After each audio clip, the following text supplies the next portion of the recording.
As you all may know, the world has experienced a pandemic featuring the star of the show, COVID-19. What a lot of people may not be aware of, though, is how World of Warcraft has helped us prepare just for such an event. Let's go back to September of 2005.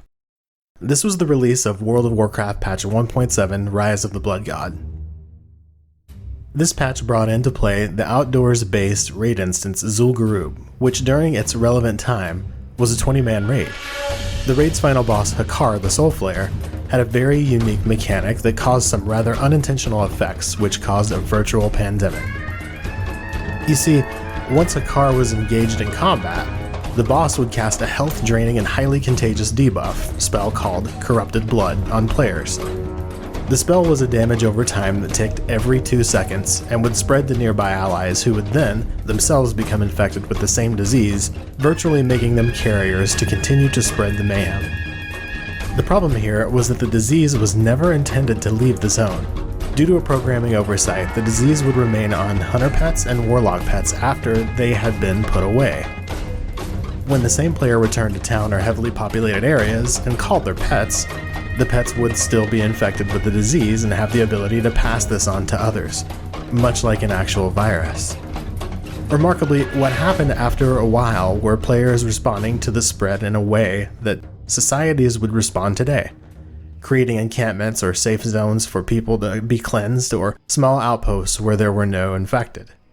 Even some programmer-imposed spots were created as a safety area. The higher populated cities such as Orgrimmar and Stormwind became mass graves for the infected.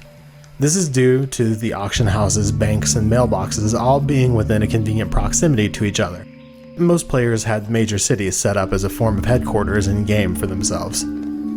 Because of the disease, however, these areas quickly became ghost towns. Due to the impact of the event, and the behavior of players, it has been cited by some professionals in the field of epidemiology and research. Once some of the safe zones were created outside the walls of the major cities by players, other players took it upon themselves to crash the outpost, purposefully trying to infect the safe areas. This also made the event a quick study for some terrorism research as well, but it wasn't as relevant a study for the counterterrorism measures as it was for the epidemics research. So there you have it. The conditions and reactions of players to the event attracted legitimate professional attention for its implications of how human populations could potentially react to a real-world epidemic. I remember when this actually happened and can vividly recall trying to check my mail in Orgrimmar and dying repeatedly, falling into a pile of skeletons and finally giving up after some time.